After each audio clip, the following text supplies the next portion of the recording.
உன் தோளின் மேல் இருக்கிற அவனுடைய நுகம் நீக்கப்படும் என்று கர்த்தர் வாக்கு கொடுக்கிறார். உங்கள் தோள் மேல் இருக்கிற நுகத்தை கர்த்தர், நுகத்தடிகளை மாற்றுகிற கர்த்தர், அந்த நுகத்தை நீக்கி போடுவேன் என்று கர்த்தர் வாக்கு கொடுக்கிறார். அவன் நுகத்தை, ஒருவேளை உங்களுடைய எதிராளிகளாக இருக்கலாம், சத்துருவினால் வைக்கப்பட்ட நுகமா இருக்கலாம், பரம்பரையாய் வைக்கப்பட்ட நுகமா இருக்கலாம், ஏதோ ஒரு கஷ்டம், ஏதோ ஒரு சுமை உங்களுடைய கழுத்திலே உங்களுடைய வாழ்க்கையை அழுத்தி கொண்டே இருக்கலாம். பல நாட்களாக யார் முயற்சி எடுத்தும் அதை எடுக்க முடியாமல் இருக்கலாம்.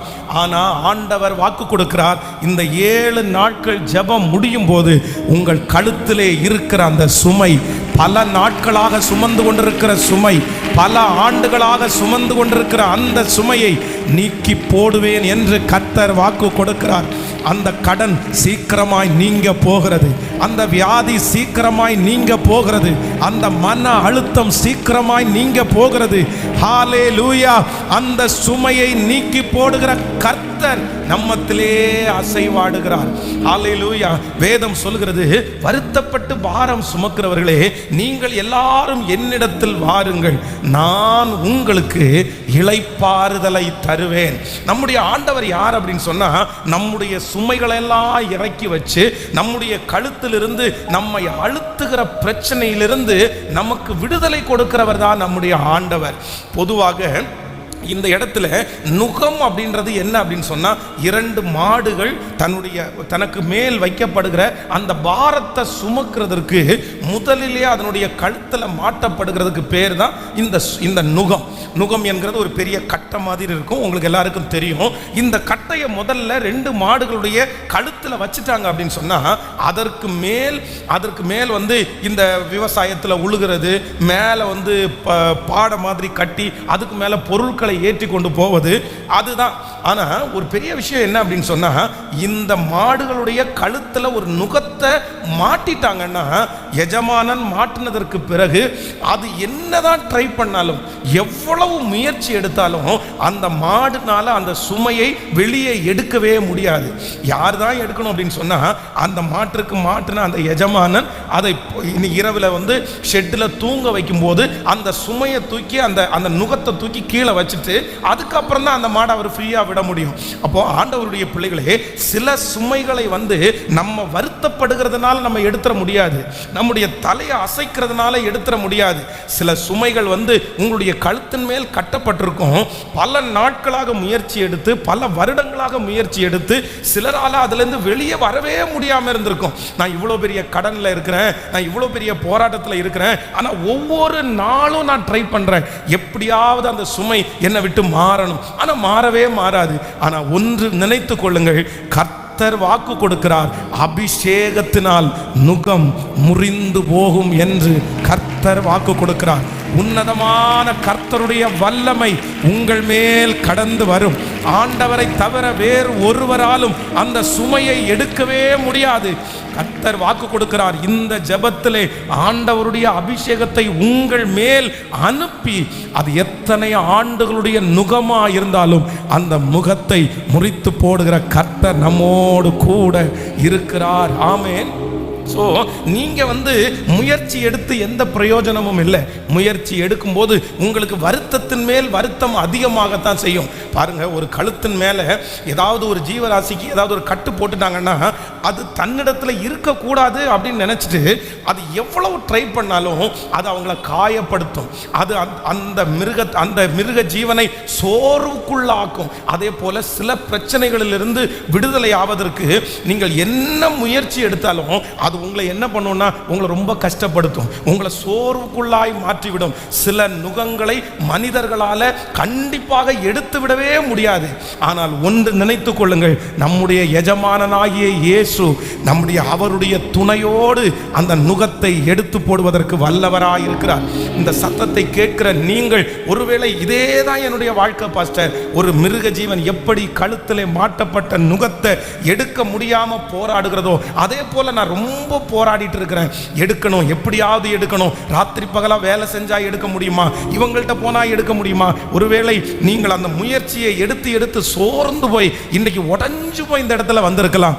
ஆனா நான் நம்புகிறேன், இன்றைக்கு அந்த நுகத்தை கர்த்தருடைய கரத்திலேயே கொடுக்க போகிறோம்.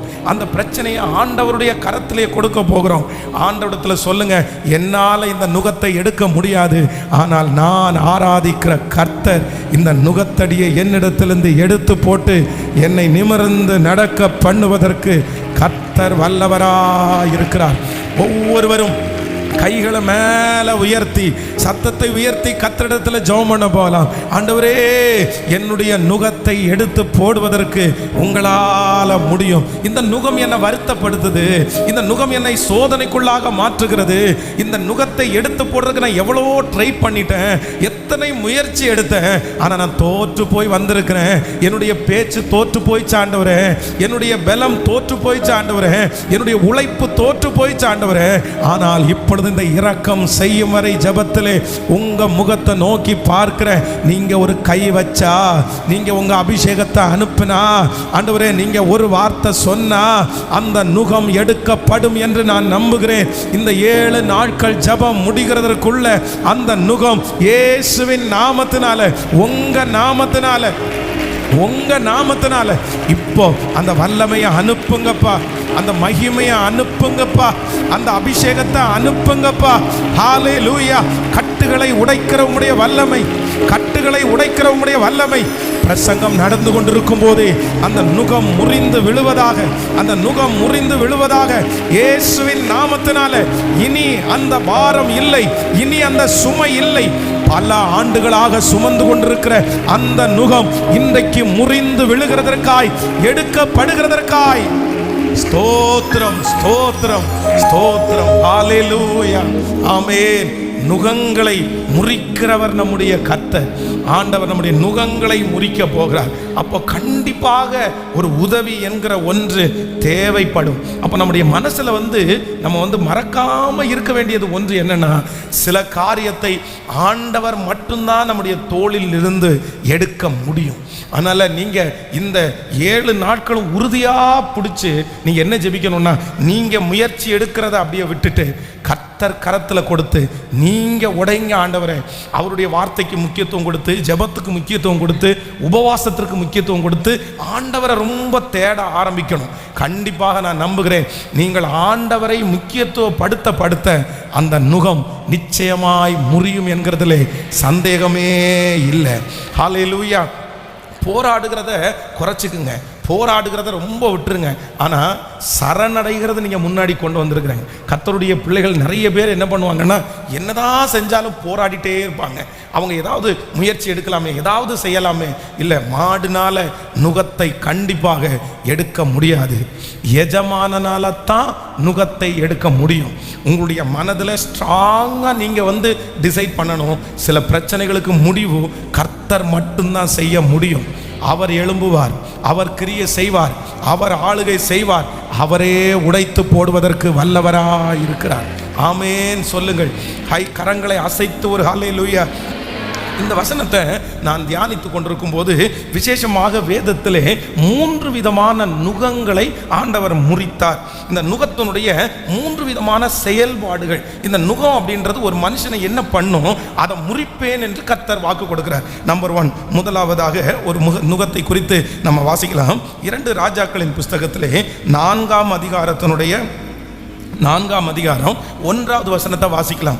2 ராஜாக்கள் 4ஆம் அதிகாரம் 1வது வசனத்தை வாசிக்கலாம். தீர்க்கதரிசியினுடைய புத்திரரில் ஒருவனுக்கு மனைவியாயிருந்த ஒரு ஸ்திரீ எலிசாவை பார்த்து, உமது அடியாளாகிய என் புருஷன் இறந்து போனான், உமது அடியான் கர்த்தருக்கு பயந்து நடந்தான் என்பதை அறிவீர். கடன் கொடுத்தவன் இப்போதும் என் 2 குமாரரையும் தனக்கு அடிமையாய் கொள்ள வந்தான் என்றான். அடுத்த வசனத்தை கூட வாசிக்கலாம். எலிசா அவளை நோக்கி, நான் உனக்கு என்ன செய்ய வேண்டும்?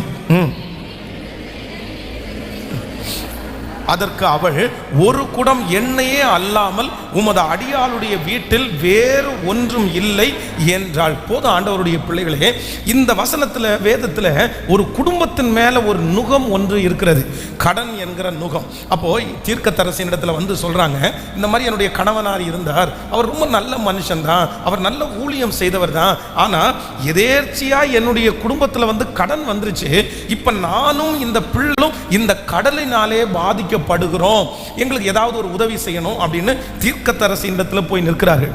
கர்த்தருடைய பிள்ளைகளே, நுகம் சிலருடைய வாழ்க்கையில இருக்கிற நுகம் அவர்களுக்கும் அந்த நுகத்துக்கும் சம்பந்தமே இல்லை, அது அவர்களாலே உண்டானது அல்ல, அதற்கு காரணம் அவர்களும் அல்ல.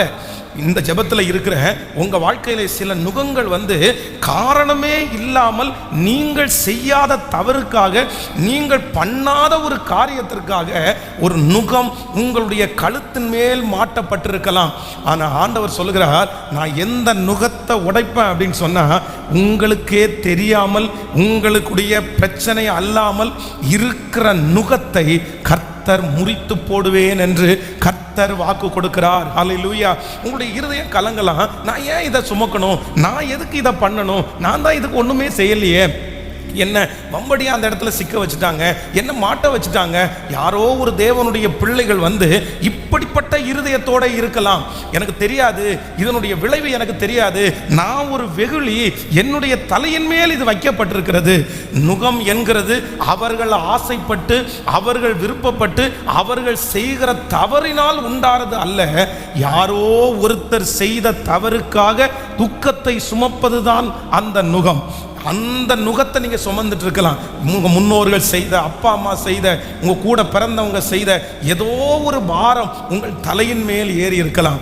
ஆனால் ஆண்டவர் வாக்கு கொடுக்கிறார், இல்லை, அந்த நுகத்தை முறிக்கிற அபிஷேகம் இன்றைக்கு இந்த முதல் நாள் கடந்து வருகிறது.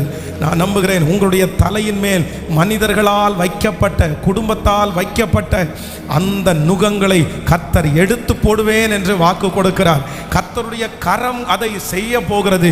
இனி அந்த காரியத்திலே ஆண்டவர் ஒரு விடுதலையை கர்த்தர் தரப்போகிறார். இனி உங்களுடைய மனது சோர்ந்து போவது இல்லை.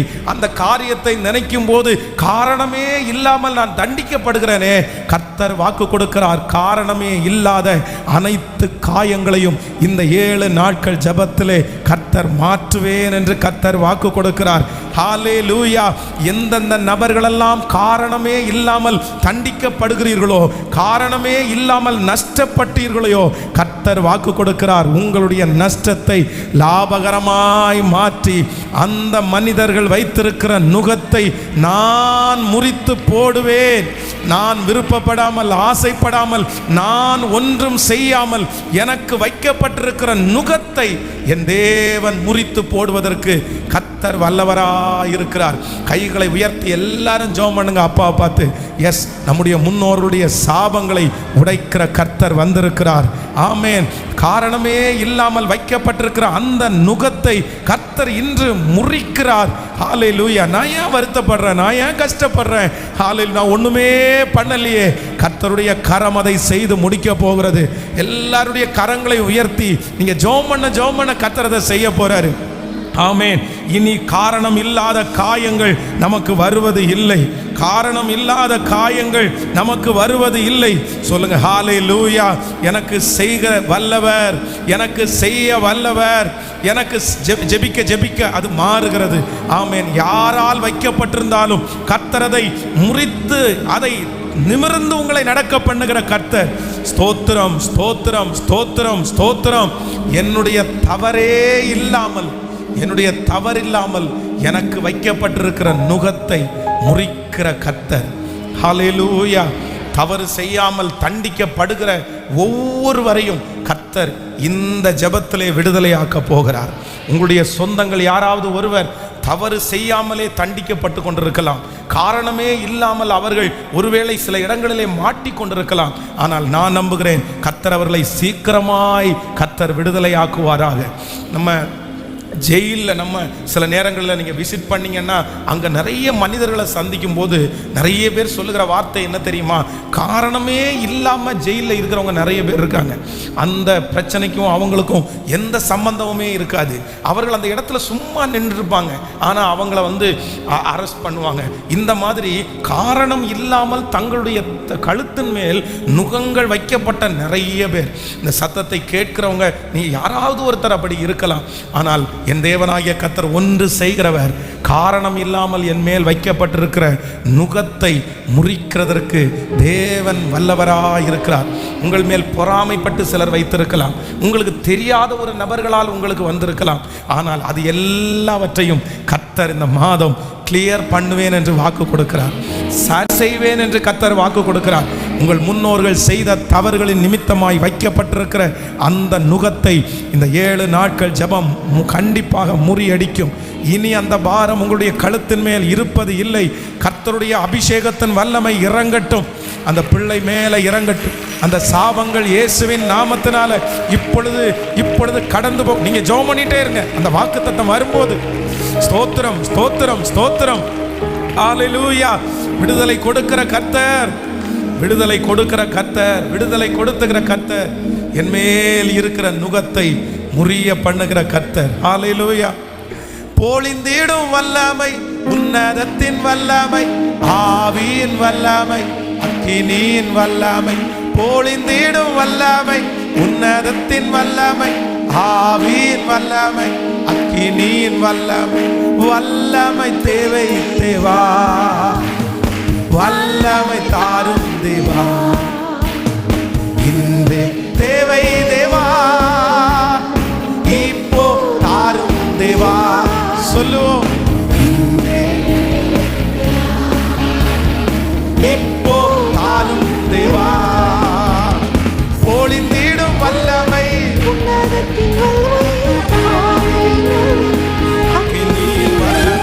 பொழிந்திடும் வல்லமை, ஆவியின் வல்லமை, அக்கினியின் வல்லமை.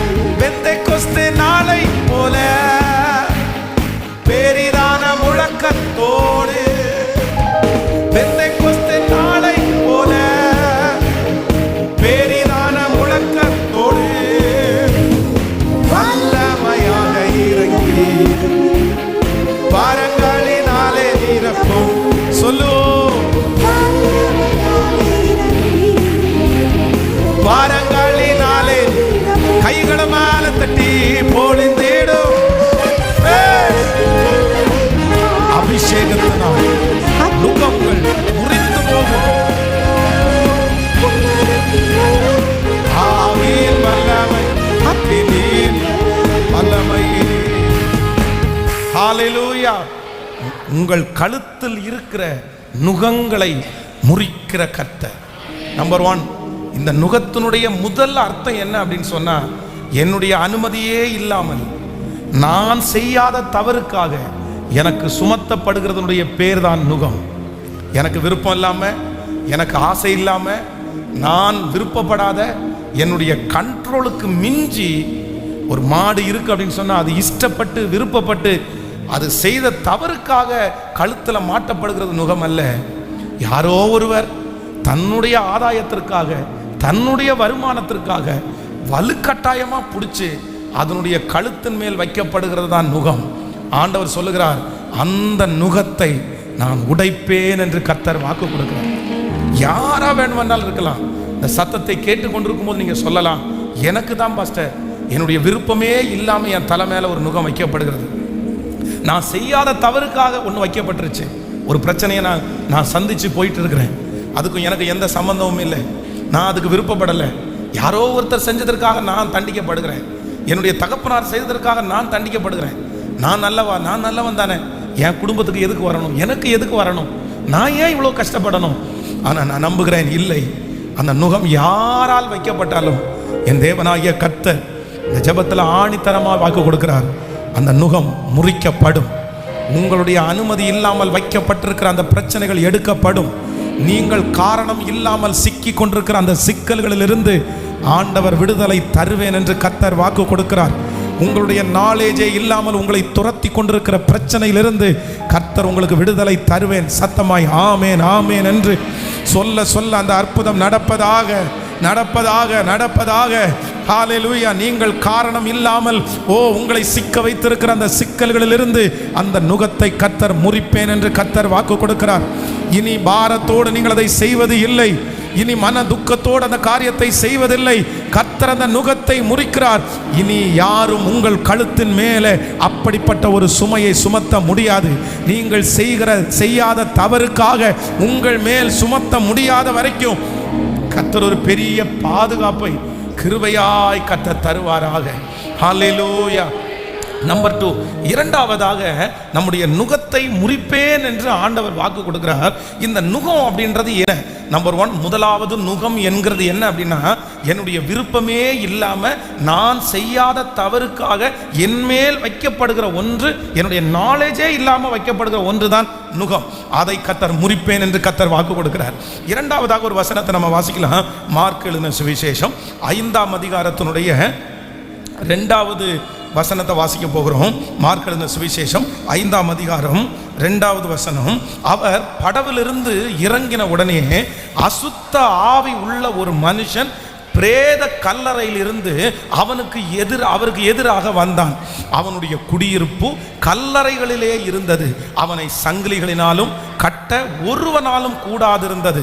அவன் அநேக தரம் விலங்குகளினாலும் சங்கிலிகளினாலும் கட்டப்பட்டிருந்து சங்கிலிகளை முறித்து விலங்குகளை தகர்த்து போடுவான். அவனை அடக்க ஒருவனாலும் கூடாதிருந்தது. அடுத்த வசனம். அவன் எப்பொழுதும் இரவும் பகலும் மலைகளிலும் கல்லறைகளிலும் இருந்து கூக்குரலிட்டு கல்லுகளினாலே தன்னை காயப்படுத்தி கொண்டிருந்தான். கவனிங்க ஆண்டவருடைய பிள்ளைகளே. நம்பர் 2, இரண்டாவதாக இந்த நுகம் அப்படின்றது என்ன அப்படின்னு சொன்னா, ஒரு மனுஷனை கண்ட்ரோல் பண்ணுகிற ஒரு சக்தி தான் நுகம். இந்த மாடுக்கு இந்த நுகத்தை மாட்டிட்டாங்கன்னு சொன்னா அவ்வளோதான். அதற்கு பிறகு அது எந்த இடத்திலே திரும்பணும் அப்படின்றத யார் டிசைட் பண்ணுவா அப்படின்னு சொன்னா, அந்த எஜமானன் தான் டிசைட் பண்ண முடியும். அந்த மாடுனால அந்த நுகம் மாட்டப்பட்டிருக்கிற அந்த மிருக ஜீவன்களால் அதால டிசைட் பண்ண முடியாது. ஒருவேளை புல்லு சாப்பிடணும் அப்படின்னு அது ஆசைப்படுது, தண்ணி குடிக்கணும்னு அவர் அதை ஆசைப்படுது அப்படின்னு சொன்னால், நுகம் மாட்டப்படுவதற்கு முன்னாடி தான் ஆசைப்பட்டா போய் அது புல்லு சாப்பிடலாம், தான் ஆசைப்பட்டா போய் தண்ணி குடிக்கலாம். ஆனால் நுகத்தை கழுத்தில் மாட்டினதற்கு பிற்பாடு அது ஆசைப்பட்டாலும் விருப்பப்பட்டாலும் அதனுடைய எஜமானன் மனதில் ஆசைப்பட்டா தான் அந்த மாட்டினால தண்ணி குடிக்க முடியும். இன்னைக்கு நிறைய பேருடைய வாழ்க்கையில் இருக்கிற அடுத்த பெரிய சுமை என்ன அப்படின்னு சொன்னால், ஏதோ ஒரு கண்ட்ரோலுக்குள்ளே இருக்கிற சுமை. நீங்கள் இந்த ஜபத்தில் இருக்கிற ஆண்டவருடைய பிள்ளைகளே, உங்களால் இதுவரையிலையும் சுயமாக எதையுமே செய்ய முடியாமல் இருக்கலாம். நானும் அப்படிதான் சில நேரங்களில் நினைப்பேன், ஆசைப்பட்டது எதுவுமே நான் செய்ய முடியாது, விருப்பப்பட்டது எதையுமே பண்ண முடியாது. நம்ம இதை பண்ணலான்னு நினச்சா உடனே ஒரு கண்ட்ரோல். அப்படின்னா இன்னொருத்தருக்கு கீழே அடங்கி இருக்கிற கண்ட்ரோல் அல்ல. சில இடத்துல நம்ம நிறைய பேர் அடிமைகளாகவே மாற்றப்படுகிறோம். சுயாதீனம் இல்லாமல் ஒரு மனசோட சேர்ந்து செய்ய முடியாமல் ஒரு கண்ட்ரோலுக்குள்ள பாருங்க. பேக்கெட்டில் பணம் இருக்கும், ஊதாரியாய் நம்ம செலவு பண்ண வேண்டிய அவசியம் இல்லை. ஆனால் சிலருக்கு தேவைக்கு கூட அந்த பணத்தை எடுத்து செலவு பண்ண முடியாது. என்ன அப்படின்னு சொன்னால் ரொம்ப கஷ்டமாக இருக்கும். அது ஒரு கண்ட்ரோல். இல்லைப்பா நீ செலவு பண்ண முடியாது, நீ இதை செலவு பண்ணிட்டேன்னா அடுத்து அந்த பிரச்சனைக்கு நீ என்ன பண்ணுவ, அப்படியே இறுக்கி பிடிச்சிருக்கிறது. இந்த வேதத்தில் நம்ம வாசிக்கும் போது ஒரு மனுஷன் இருக்கிறான். இந்த மனுஷனை என்ன பண்ணுது அப்படின்னா, அவனுக்குள்ளே இருக்கிற அந்த பொல்லாத ஆவி அவனை கையில் அப்படியே பொம்மை மாதிரி வச்சு விளையாண்டுட்டு இருக்குது. அவனுடைய கையில் கட்டிருக்கிற சங்கிலிகளை அது உடைச்சி எறிகிறது. அவன் கைகளினால் தன்னை காயப்படுத்தி கொள்ளுகிறான். அவனை யாருமே பார்க்க முடிகிறதில்லை. அவன் பிசாசு பிடித்தவனாய் கல்லறைகளிலே அவனுக்கு சுயமாக வீட்டில் படுக்கலான்னு தோணும், நல்லா சாப்பிடலான்னு தோணும். தன்னுடைய சுய நினைவு அவனுக்கு திரும்பும் போது அவன் ரொம்ப நல்லா வாழணும், நம்ம குளிச்சு இந்த நகத்தெல்லாம் வெட்டி நம்ம நல்லா இருக்கணும்னு நினைப்பான். ஆனால் அந்த பிசாசு அவனுக்குள்ள வரும்போது அவனால் சுயமாக இல்லாதபடி அதை அவனை கண்ட்ரோல் பண்ணிருச்சு. ஆனால் கர்த்தர் வாக்கு கொடுக்கிறார், நான் உன் கழுத்தின் மேல் இருக்கிற நுகத்தை முறிப்பேன் என்று கர்த்தர் வாக்கு கொடுக்கிறார். இந்த முதல் நாளிலே கர்த்தர் இரண்டாவதாக ஒரு வார்த்தையை கொடுக்கிறார். இந்த சத்தத்தை கேட்கிற யாராவது ஒருத்தர் நீங்க அந்த சூழ்நிலையிலே வந்திருக்கலாம். ஏதோ ஒன்று உங்களை இருக்க பிடிச்சிருக்கலாம், உங்களை கண்ட்ரோல் பண்ணி வச்சிருக்கலாம். எனக்கு ஃப்ரீனஸே இல்லை பாஸ்டர், எனக்கு ஒரு விசாலமே இல்லை பாஸ்டர், என் மனதை அடக்கி வச்சிருக்காங்க, என் பிள்ளை அடிமையா இருக்கிறான், நான் அடிமையா இருக்கிறேன், என் குடும்பத்தில் இருக்கிற நபர்கள் அடிமையா இருக்கிறார்கள், நான் எதையுமே செய்ய முடியாதா, அவ்வளோதான் எனக்கு ஆசீர்வாதமா, விருப்பப்படுகிற எதையுமே நான் வாங்க முடியாதா, இப்படியெல்லாம் உங்க மனசு நினைக்கலாம். ஆனால் நான் நம்புகிறேன், சீக்கிரத்திலே ஆண்டவர் உங்களை ஃப்ரீ பண்ணி கர்த்தர் விட போகிறார். கர்த்தர் அந்த கண்ட்ரோல் இருந்து கர்த்தர் உங்களை கையில் தூக்கி கர்த்தர் எடுக்க போகிறார். நான் நம்புகிறேன், நீங்கள் நினைப்பதற்கும் வேண்டிக் கொள்வதற்கும் அதிகமாய் கர்த்தர் உங்களுக்கு செய்ய போகிறார். உங்களுடைய மன விருப்பத்தை கர்த்தர் நிறைவேற்றுகிற நாட்கள் சீக்கிரமாய் வரப்போகிறது. ஆமேன். உங்களுடைய இருதயம் ஆசைப்படுவது போல் இருக்கிற ஒரு நல்ல வாழ்க்கையை ஆண்டவர் உங்களுக்கு நிச்சயம் தருவாராக. ஏதோ ஒரு காரியத்தினாலே ஒரு பலவீனமாக இருக்கலாம், ஒரு பிள்ளைகளுடைய பிரச்சனையா இருக்கலாம், எது உங்களுக்கு எவ்வளவு ஃப்ரீயா இருக்கணும்னு நினைச்சாலும் அப்படியே உங்களை அது கண்ட்ரோல் பண்ணி வைக்கலாம். பாருங்க, சிலர் இன்னைக்கு கல்யாண வீட்டில் எல்லாரையும் சொந்தக்காரங்களை எல்லாரையும் பார்ப்பாங்க. பார்க்கும்போது எல்லாரும் ஒருத்தருக்கு ஒருத்தர் சிரிச்சுட்டே இருப்பாங்க. ஆனால் இவங்களுக்கு சிரிக்கலான்னு தோணும், ஆனால் இவங்களால என்ன பண்ண முடியாதுன்னா சிரிக்கவே முடியாது. உள்ளுக்குள்ள ஒன்று சொல்லும், அவங்கள கண்ட்ரோல் பண்ணி வச்சுக்கோ. நீ என்னத்தை போய் சிரிக்க போற, நீ என்ன சிரிக்க போற, நீ எதுக்கு, எப்படி சிரிப்ப, இவ்வளோ பெரிய பிரச்சனையை வச்சுட்டு நீ எப்படி சிரிக்க முடியும்? அந்த இடத்துல கண்ட்ரோல். இந்த ஜெபத்தில் இருக்கிற நிறைய பிள்ளைகள் எங்கு போனாலும் ஒரு விஷயம் உங்களை அப்படியே கண்ட்ரோல் பண்ணிகிட்டே இருக்கலாம். ஏதோ ஒன்று என்ன சிரிக்க விடலை, என்ன சந்தோஷமாக இருக்க விடலை, என்னை சாப்பிட விடலை, என்னை ஒரு நல்ல ட்ரெஸ் பண்ண விடலை, என் மனசில் அது என்னை பாதிச்சுட்டே இருக்குது. ஏதோ ஒரு காரியம், உங்கள் பிள்ளைகளாக இருக்கலாம், நீங்களாக இருக்கலாம். ஆனால் என் ஆண்டவர் வாக்கு கொடுக்கிறார், அந்த நுகத்தடியை முறிக்கிற கர்த்தர் என்னோடு கூட, நம்மோடு கூட கர்த்தர் இருக்கிறார். ஹல்லேலூயா. உங்களுக்கு ஒரு விசாலத்தை கர்த்தர் தருவார். உங்களை தனியாய் கர்த்தர் நிற்க பண்ணுவார். ஹல்லேலூயா. உங்களுக்கு கர்த்தர் ஒரு ஃப்ரீனஸை கர்த்தர் சீக்கிரமாய் தருவார். உங்களுக்கு இருக்கிற கட்டுப்பாடுகள் எல்லாம் உடைக்கப்படும். அந்த மனுஷனுக்குள்ளே இருந்த லேகியோன் என்கிற பிசாசு வெளியே போனதற்கு பிற்பாடு அவன் உடை உடுத்தி வந்து நின்றது போல கர்த்தர் அநேகருக்கு முன்பாக உங்களை சாட்சியாய் நிறுத்துவார். நீங்கள் அவர்களுக்கு முன்பாக தைரியமாய் பேசுவீர்கள். நீங்கள் அந்த இடத்துல சந்தோஷப்படுவீர்கள். அந்த இடத்துல உங்களை ஒதுக்குறதற்கு கர்த்தர் இனி அனுமதிக்க மாட்டார். அப்படிப்பட்ட ஒரு இருதய தைரியத்தை எல்லாருக்குள்ளேயும் கர்த்தர் கிருபையாய் தருகிறவர். ஹல்லேலூயா. கர்த்தருடைய பிள்ளைகளே, இளம் வயதிலேயே ரொம்ப படிக்காததுனால ஒரு ரெக்ஸ்டி அப்படின்னா தனிப்பைப்படுத்துவது அப்படின்றது எனக்குள்ள அப்படியே வளர்ந்துட்டே இருந்துச்சு. எங்கே போனாலுமே அவ்வளோ சீக்கிரமாக முன்னாடி போய் நிற்க மாட்டேன், யாரிடத்துலையுமே அவ்வளோ சீக்கிரமாக போய் பேச மாட்டேன். எந்த இடத்துல போய் நின்னாலும் என்னை அறியாமலே ஒரு ஒதுக்குற ஃபீல் எனக்குள்ளே இருந்துகிட்டே இருக்கும்.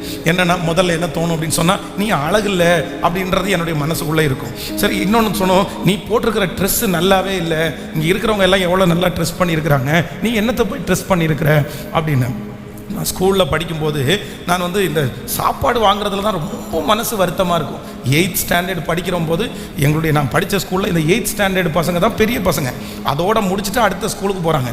8th ஸ்டாண்டர்ட் படிக்கிற ஒரு பையன் கூட 4th 4ஆம் வகுப்புக்கு மேலே இருக்கிற பிள்ளைகள் சத்துணவு வாங்குறதுக்கு லைனில் நிற்கவே மாட்டாங்க.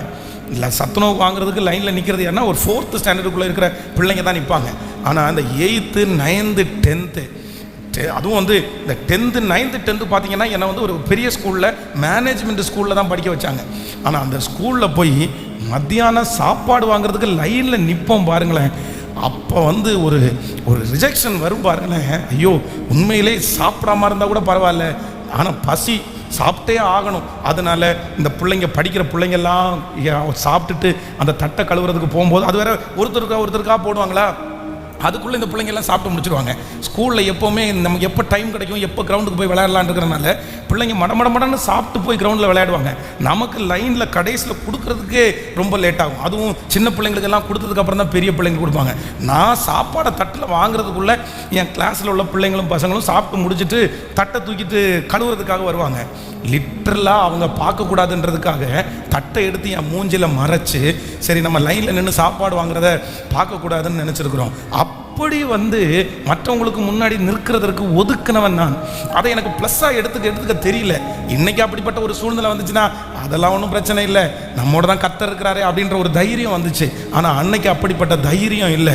அன்னைக்கு அது வெக்கமாக இருந்துச்சு, அன்னைக்கு அது அவமானமாக இருந்துச்சு, அன்னைக்கு அது ரிஜெக்டாக எனக்கு ஃபீல் ஆயிடுச்சு.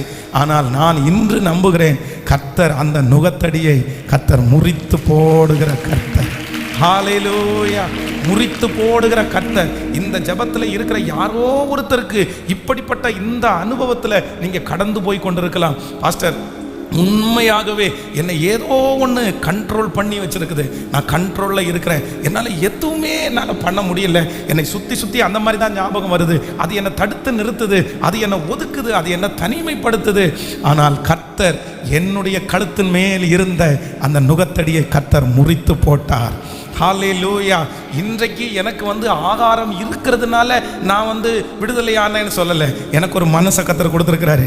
இன்னைக்கு அந்த மாதிரி ஒரு லைனில் நிற்க வச்சு எனக்கு சாப்பாடு கொடுத்தா கண்டிப்பாக அதை துக்கத்தோடு வாங்க மாட்டேன், சந்தோஷத்தோடு வாங்குவேன். காரணம் என்னன்னா, என் நுகத்தடி, அவமானம் என்கிற நுகத்தடியை என்னிடத்திலிருந்து எடுத்து போட்டு என்னை நிமிர்ந்து நடக்க பண்ணுகிற கர்த்தர் இன்றைக்கு இந்த சத்தத்தை கேட்டு கொண்டிருக்கும் போது கர்த்தர் வாக்கு கொடுக்கிறார், இல்லை உன்னை கண்ட்ரோல் பண்ணுகிற அனைத்து கிரியைகளையும் கர்த்தர் இன்னைக்கு அபிஷேகத்தை அனுப்பி முறியடிக்கிறார். ஹல்லேலூயா. இந்த ஜெபத்திற்கு பிற்பாடு ஆண்டவர் உங்களுக்கு ஒரு பெரிய ஃப்ரீனஸ் ஆண்டவர் உங்களுக்கு தரப்போறாரு. நீங்க ஃப்ரீயா இருக்க போறீங்க. அந்த கண்ட்ரோலிலிருந்து ஆண்டவர் உங்களை வெளியே எடுக்க போறாரு. எத்தனை பேர் ஜெபம் பண்ண போறோம்? என்னையும் என் பிள்ளைகளையும் ஆண்டவர் எப்படி நடக்க பண்ண போறாரு அப்படின்னா, அப்படியே ஃப்ரீயா கர்த்தர் வைக்க போறாரு. விசுவாசிக்கிறீங்களா இல்லையா? கைகளை உயர்த்தி ஜெபம் பண்ணுங்க பார்க்கலாம். ஆண்டவரே, இந்த வார்த்தை நிச்சயமாய் நடப்பதாக சொல்லுங்க. நடப்பதாக, எனக்கும் என்னுடைய பிள்ளைகளுக்கும் நிச்சயமாய் நடப்பதாக. ஆண்டவர் செய்ய நினைத்தது கண்டிப்பாக தடைபடாது. எஸ், ஜெபம் பண்ண அந்த மகிமை உம்முடைய பிள்ளைகளை ஆளுகை செய்யட்டும், அந்த மகிமை ஆளுகை செய்யட்டும். கர்த்தாவே, இப்போ ஆமென். அபிஷேகத்தினால் நுகம் முறிந்து போகும் என்று வாக்கு கொடுத்தீரே, அந்த அபிஷேகத்தினால் உம்முடைய பிள்ளைகளுடைய நுகங்கள் முறிந்து போவதாக. இப்போ ஒரு ஃப்ரீனஸ் உம்முடைய பிள்ளைகளுக்குள்ளே வரப்போகிறதற்காய் நன்றி. ஹல்லேலூயா.